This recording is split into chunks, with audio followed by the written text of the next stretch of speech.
Perjalanan menuju akhir bulan Juli memang berat, banyak bencana yang harus dihadapi. Banjir akibat hujan yang terus terjadi, datang meneror warga, gunung meletus, gempa bumi, serta tsunami tetap mendominasi ancaman bencana.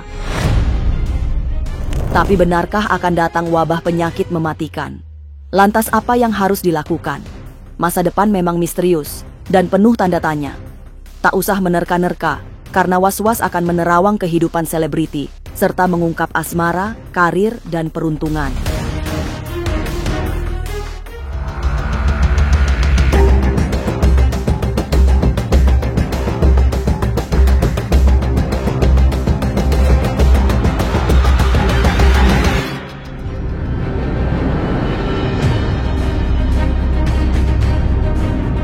Hanya waspada yang bisa dilakukan.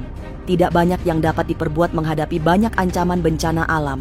Semesta seperti sedang memamerkan kondisi terburuknya. Hujan deras kini menjadi ancaman paling serius. Meski sesungguhnya sudah memasuki kemarau, tapi hujan tak kunjung berhenti yang mengakibatkan banjir bandang. Beberapa daerah di Jawa Barat harus siaga bencana, sebab ancamannya komplit tidak hanya banjir dan longsor, tapi juga gunung meletus dan gempa bumi. Kalau saya perhatikan, kita waspada ya. Pertama, adanya hujan-hujan yang angin yang luar biasa. Kalau gunung ini masih sinyal-sinyal satu, itu siaga satu lah ya. Tapi kalau alam hujannya banjir itu yang terjadi akan banyak terjadi baik di kota besar maupun di daerah-daerah seperti daerah Bogor, sekitarnya ya, Sukabumi.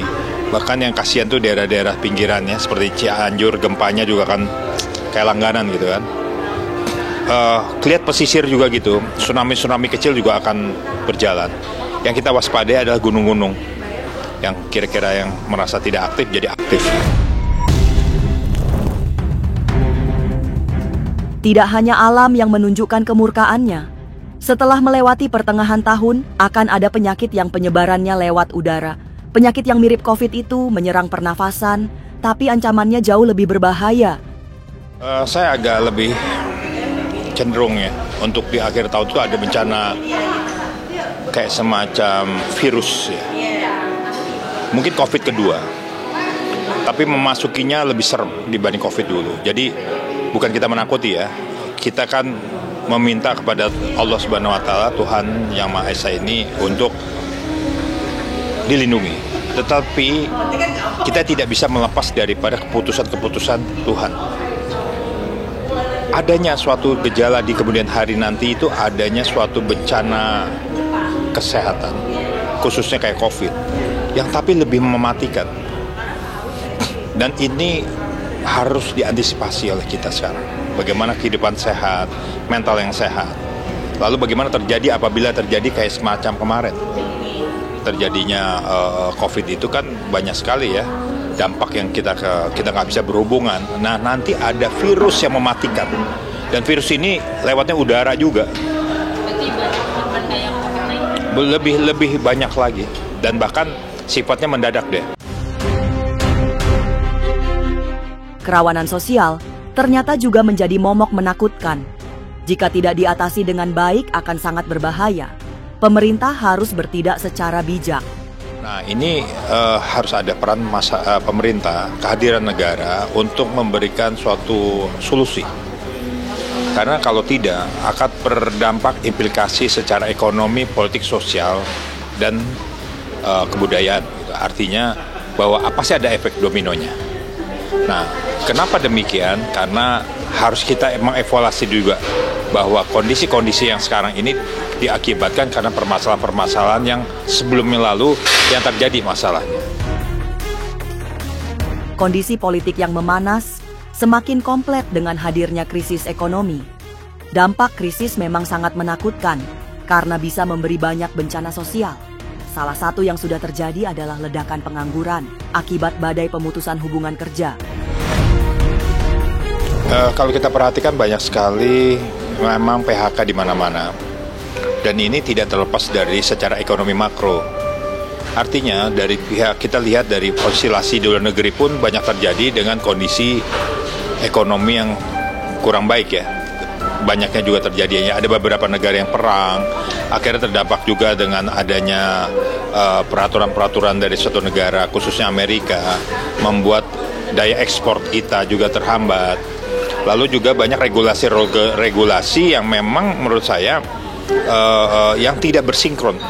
Nah, sehingga kasihan pada masyarakat, atau artinya ketika para pekerja yang ada di daerah seperti pekerja pabrik dan sebagainya, ketika investasi di Indonesia kurang baik, maka dia akan keluar membawa Islam. Nah, akhirnya apa? Pabrik jadi tutup. Nah, itu artinya apa? Harus diperhatikan apa peran negara di sini.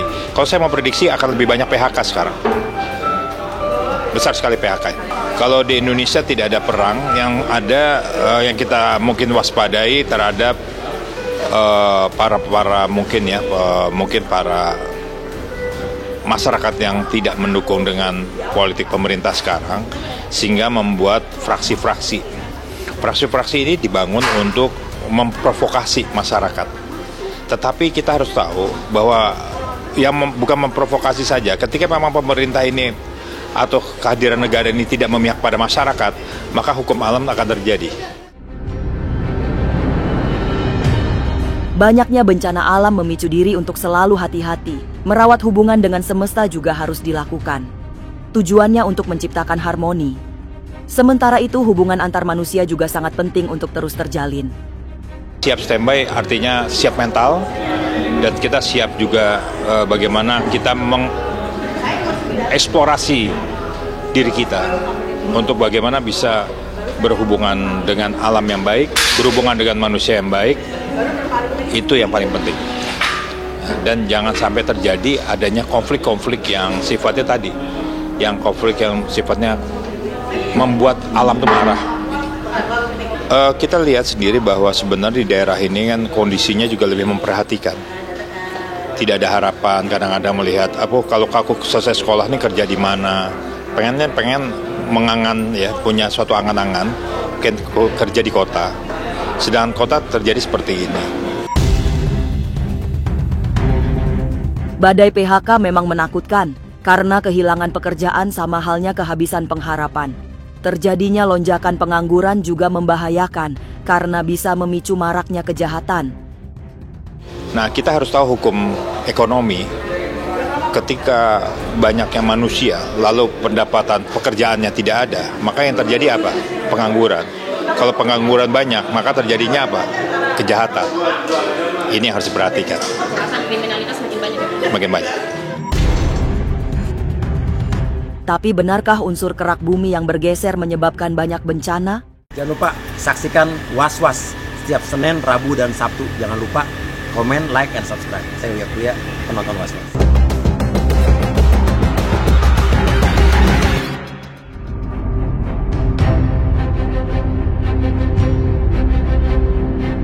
Kondisi alam memang sedang meradang. Banyak unsur alam yang bergeser sehingga memicu bencana. Unsur kerak bumi yang mengalami masalah menjadi salah satu penyebab banyak peristiwa alam yang mengejutkan. Itu pula yang membuat panas bumi ikut mendidih. Kalau aku lihat di sini unsurnya adalah unsur panas yang luar biasa berasal dari kerak bumi yang pada akhirnya di sini juga terjadinya proses penguapan dari kerak bumi menguap ke atas ya, ke awan ya. Adanya benturan-benturan hawa panas dengan hawa panas ini juga merupakan perwujudan dari adanya kerusakan-kerusakan elemen-elemen atmosfer bumi dan juga kurangnya kesadaran manusia terhadap pemeliharaan lingkungan sumber daya alam di sekitarnya juga, dan juga alih-alih karena faktornya adalah faktor kepentingan pribadi sehingga ini juga mengorbankan lahan-lahan yang harusnya di sini dijadikan sebagai tempat pertahanan atau perlindungan lapisan bawah bumi, tapi di sini sudah banyak pohon-pohon yang ditumbangkan, banyaknya juga pembangunan-pembangunan yang gedung-gedung bertingkat serta fasilitas-fasilitas lain yang lebih canggih juga, sehingga di sini mengurangi produktivitas dari oksigen. Cuaca ekstrim terjadi dalam skala berat sehingga sulit diprediksi. Kondisinya makin sulit karena terjadi kemarau basah yang parah. Akibatnya, banjir terjadi di mana-mana karena banyak hujan deras meski muaim sedang kemarau.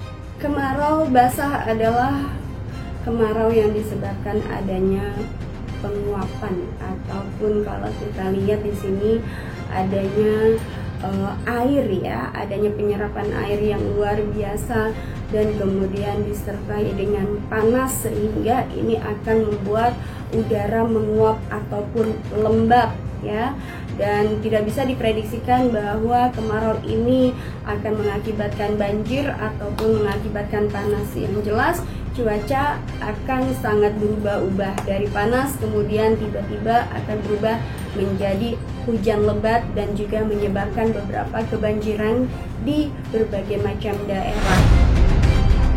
Jadi aku bilang di sini yang disebut kemarau basah adalah kemarau yang akibat dari proses alamiah penyubliman kalau dalam bahasa kimia, di mana di sini adanya cuaca ya, ada cuaca panas dari dasar kerak bumi kemudian yang akan naik ke permukaan atas, dan juga di sini akan adanya tabrakan ataupun aku lihat di sini penyubliman ya, kemudian menyebabkan adanya kelembaban udara, kemudian menyebabkan adanya juga di sini hujan deras dan kemudian banjir. Jadi ini cuacanya akan berfluktuatif dan akan panas tiba-tiba dan hujan datang tiba-tiba. Lantas, adakah cara terbaik menghadapi kesulitan di tahun ini? Sesaat lagi, Was-Was akan mengungkapnya. Tetap like, subscribe, dan juga share, karena Anda patut was-was sebelum menyaksikan Was-Was. Jangan lupa saksikan Was-Was setiap Senin, Rabu, dan Sabtu. Jangan lupa komen, like, and subscribe. Saya Uya Kuya, penonton Was-Was.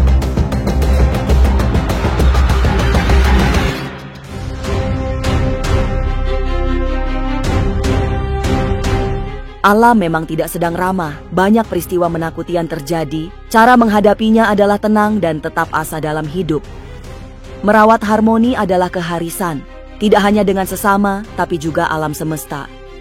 Cara menghadapi tahun 2025 untuk survive, kita tetap harus ya menjaga ya kestabilan kita dalam keimanan, ketakwaan kita, kemudian pola pikir kita, dan juga tetap menjaga kesehatan. Apapun yang terjadi, tetap berpegang teguh kepada ajaran dan agama kita, dan kemudian untuk menghindari hal-hal yang berkaitan dengan faktor ekonomi, tetap berusaha, jangan pernah putus asa bahwasanya segala sesuatu hal perlu kita ketahui bahwasanya hidup mati maut rezeki adalah semua disebabkan karena dan sudah diberikan, ataupun hidup maut mati rezeki itu urusan Allah, dan kita serahkan semuanya kepada Allah, dan mudah-mudahan ke depannya Indonesia akan jauh lebih baik lagi. Dan juga kita doakan kepada saudara-saudara kita yang sedang mengalami musibah perang di Timur Tengah, mudah-mudahan juga diberikan kekuatan, mudah-mudahan diberikan solusi yang terbaik agar terciptanya perdamaian kembali di dunia ini, sehingga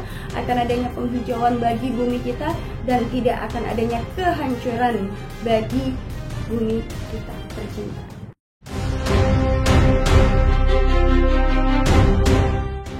Di tengah kondisi alam yang berat penuh bencana, semogalah Tuhan selalu melindungi kita semua.